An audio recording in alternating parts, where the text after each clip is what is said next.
Hello? Yes. Tim Wainwright from AD International, that's Action on Disability and Development. I have two very short comments. All right, then. One on the question of the danger of Leave No One Behind becoming a kind of like means everything to everyone. For me, and this is very well covered in the May 2013 high-level panel report that was referred to earlier, the acid test is if key groups, if you disaggregate data, and if you work out that a key group has not benefited from an action, then it should be deemed a failure. As opposed to MDG work, which was largely based on averages. So moving from averages to specific tests based on data. And I know data is not that easy, as was also mentioned. But I think that's the acid test. And that will distinguish between, and that will make it clear. And second point, I think on the issue of intersectionality that was mentioned earlier, I think it's a really interesting issue.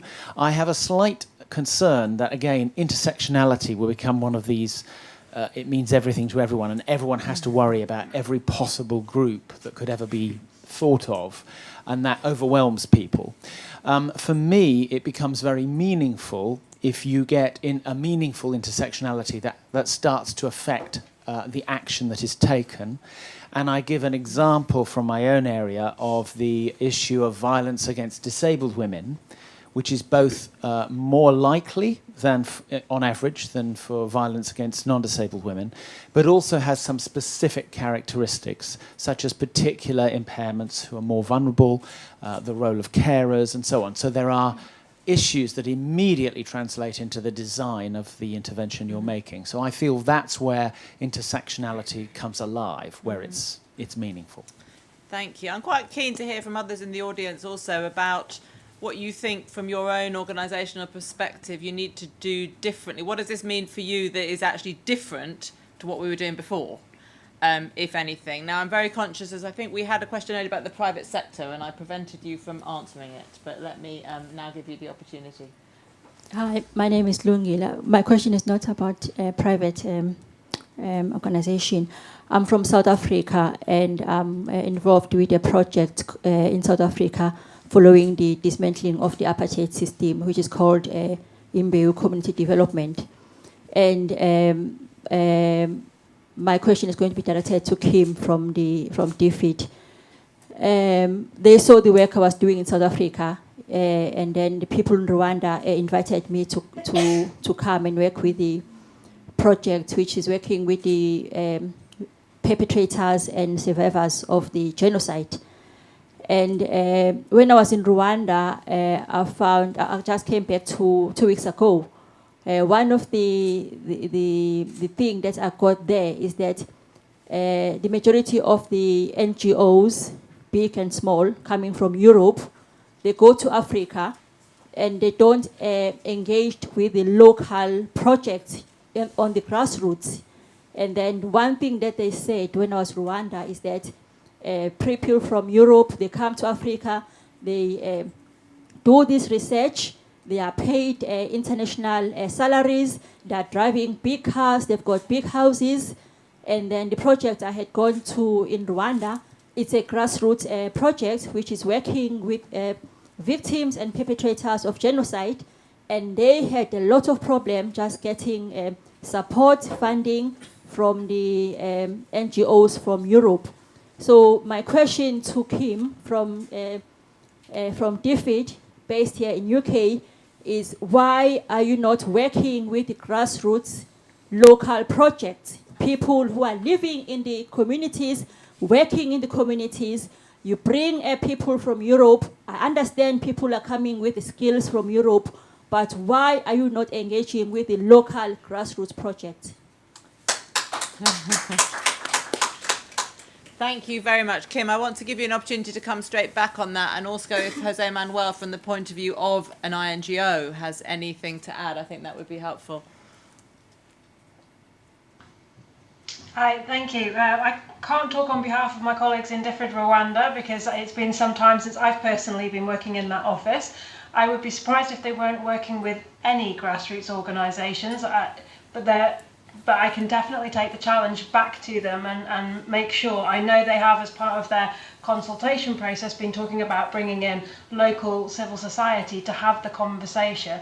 I would hope that that's reaching out to the local and the grassroots ones, but let's challenge them and see what they say to that. Thank you, Kim. Jose Manuel, did you want to add? Because I think the challenge is also to NGOs. I share the challenge. I've been at Save the Children. I've been for two years now, and what I experienced interesting is that Save the Children is now moving from having international campaigns to having a campaign that is now nationally owned. And so what is very interesting is that they are trying to do campaign in country, also with a new structure that Save the Children has, what is working with offices that are national, with at the same level that the UK office is aiming to be, and then organizing campaign in the country for the excluded group for the countries that they are campaigning for.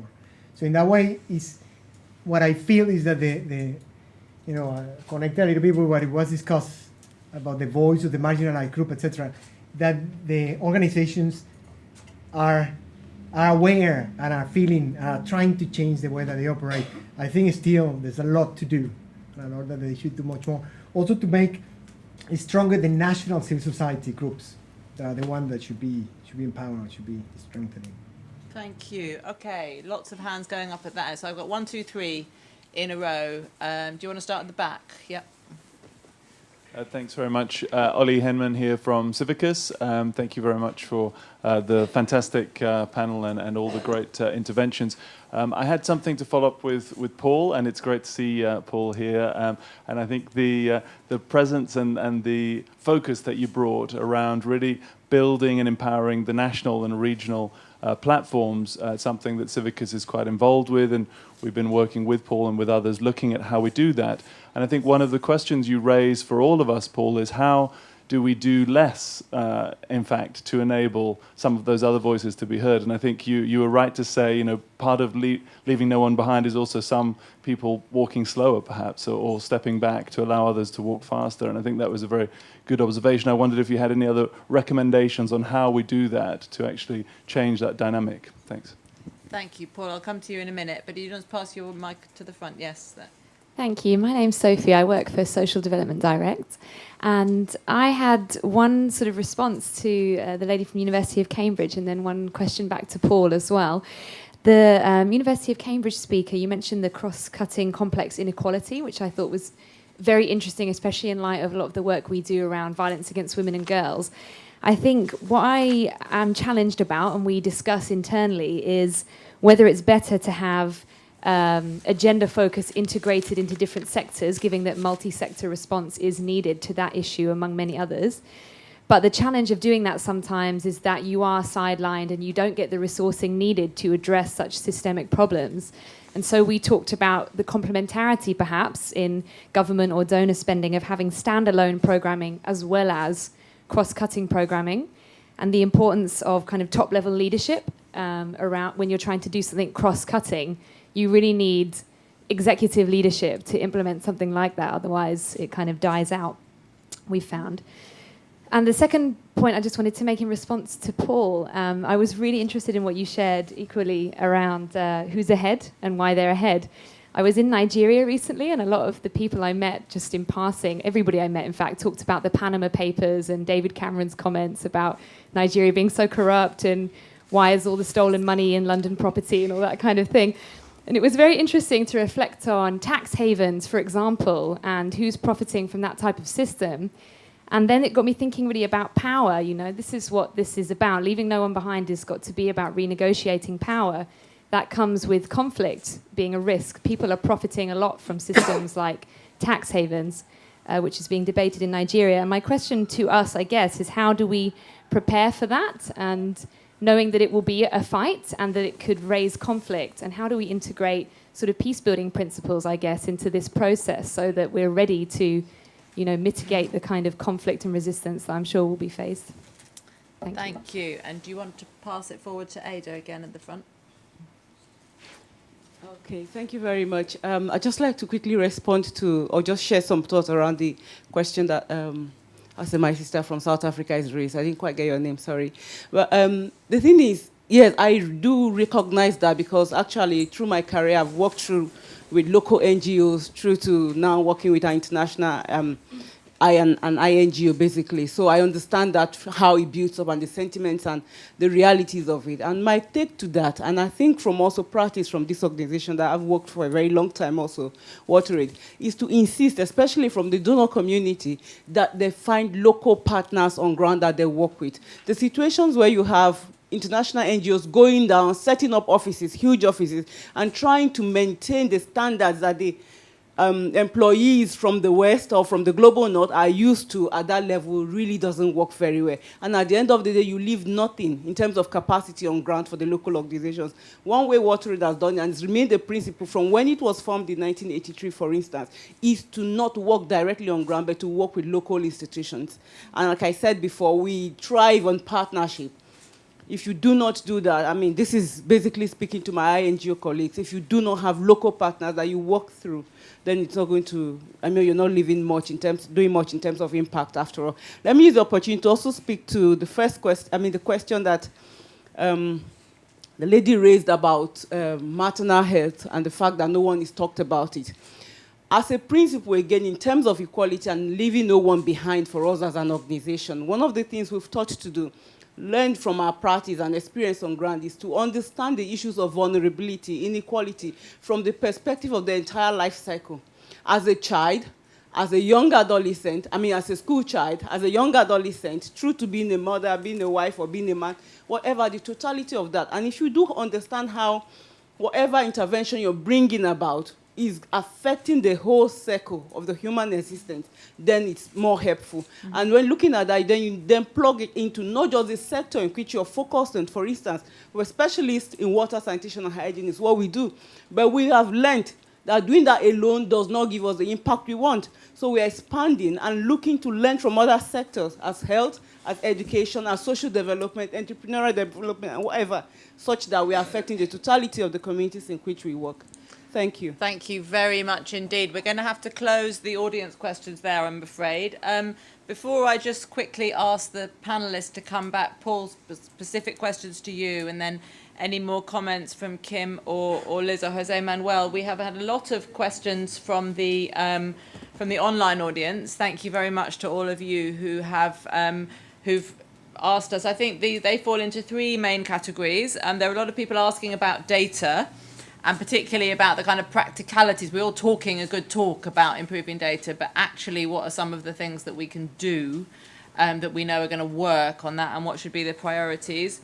Similarly, on partnerships, you know, we're all talking about the importance of bringing together sectors and of doing things, you know, in multi-sectoral ways, either joining together issues or joining together actors to implement these things. But again, in practice, how is this going to work, and what are some examples of doing it well?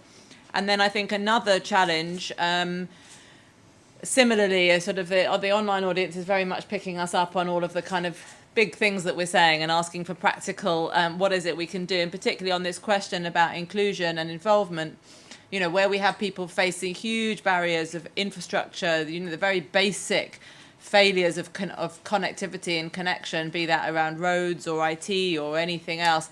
How, in practical terms, can we actually, you know, be really systematically including people either in the process of policy making or in the process of delivery when there are so many barriers? So those are the three pickups from the online audience. You've also heard lots of interesting things here.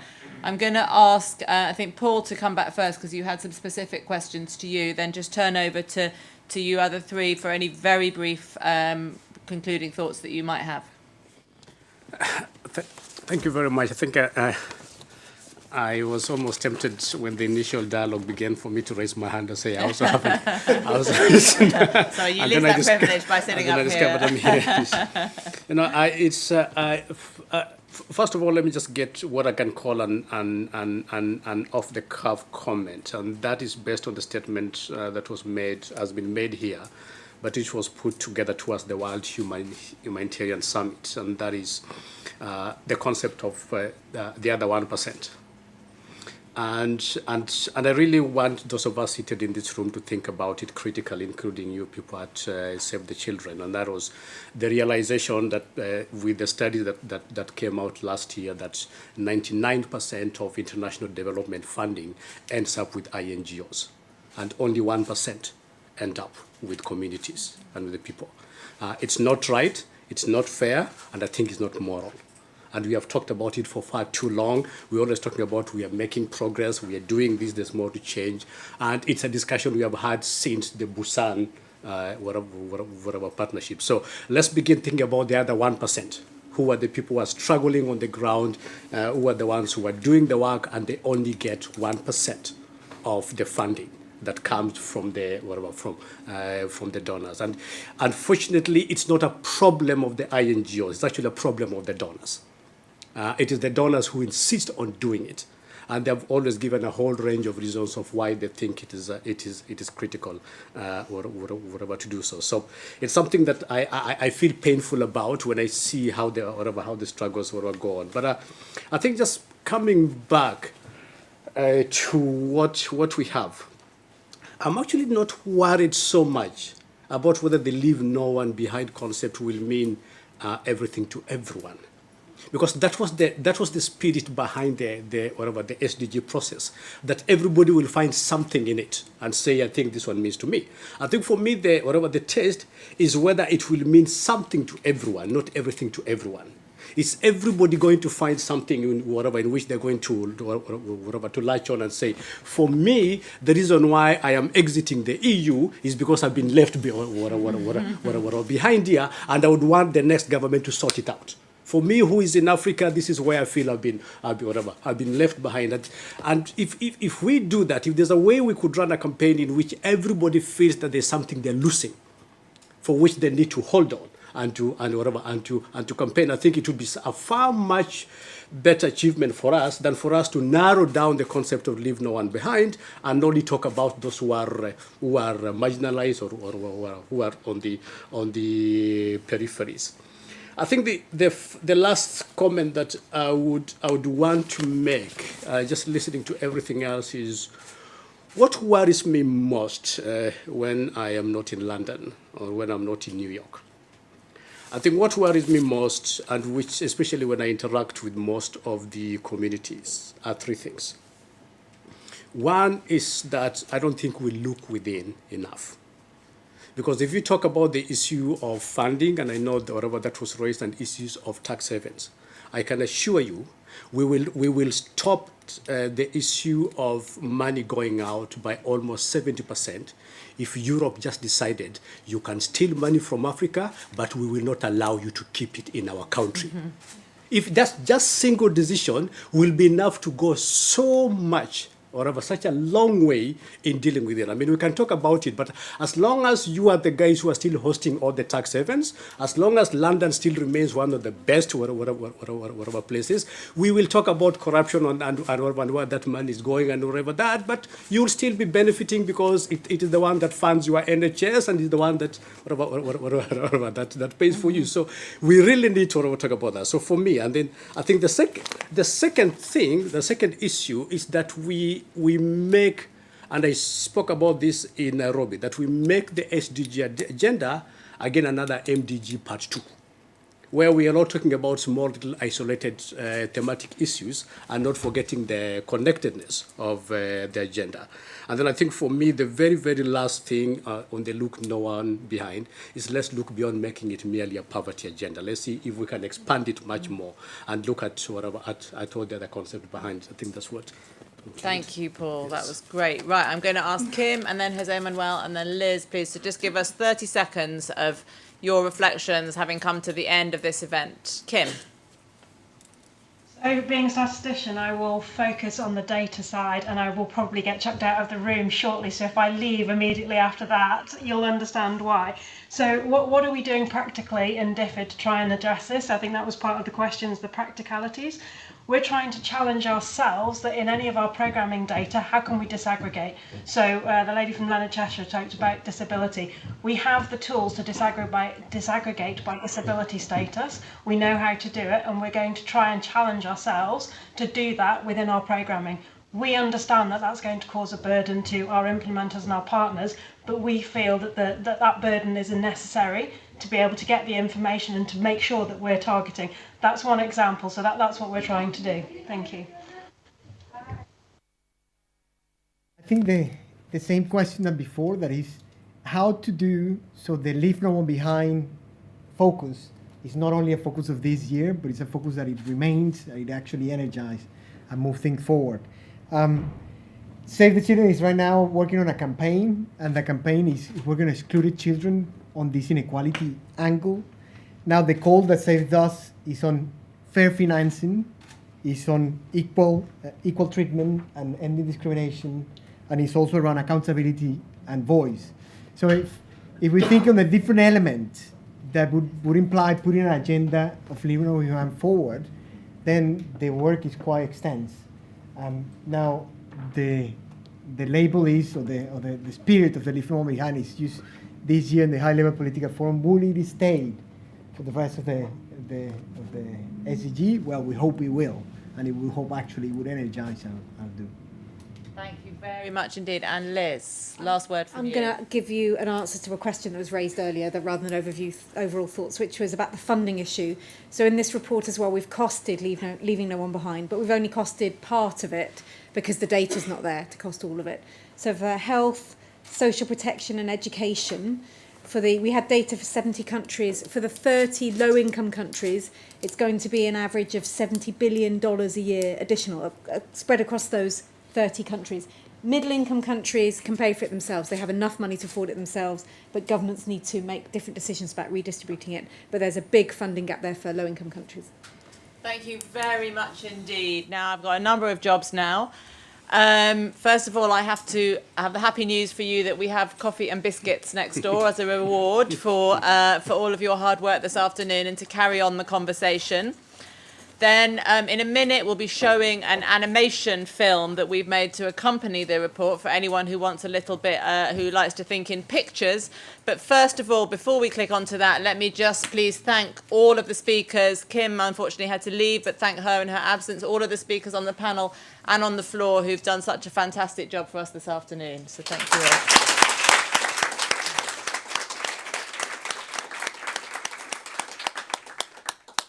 And over to you, animation.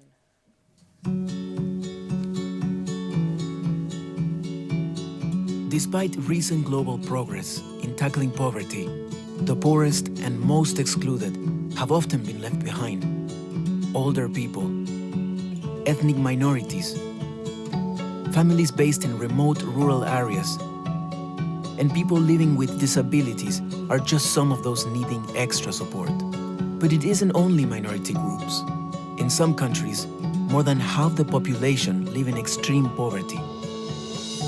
The Sustainable Development Goals adopted by the UN won't be met unless we reach these excluded groups, and fast. The first 1,000 days, that's 3 years, are critical.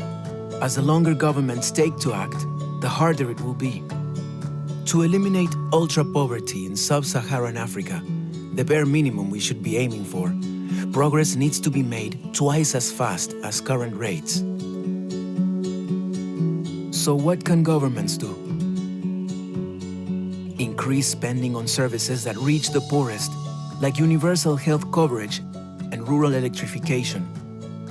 Change attitudes so it becomes unacceptable for discrimination to continue, such as building an expectation that all girls will go to school. And reform institutions and laws, like expanding the minimum wage and extending access to the labor market. We can learn from countries making fast progress. Burundi made healthcare free for pregnant women and children overnight. Nepal introduced quotas, and a year later, a third of seats in parliament were held by women. In just 2 years, Eritrea enrolled 5,000 previously excluded children in 57 new schools. Ecuador increased annual funds for disability programs from 2 million in 2007 to 150 million in 2011. It will take more than 1,000 days to tackle the deepest inequalities in our world. But ODI's new policy roadmap designed for countries at different stages of development, shows how much progress can and should be made. If some countries can do it, others can too. It's time to deliver on our promises. Leave no one behind.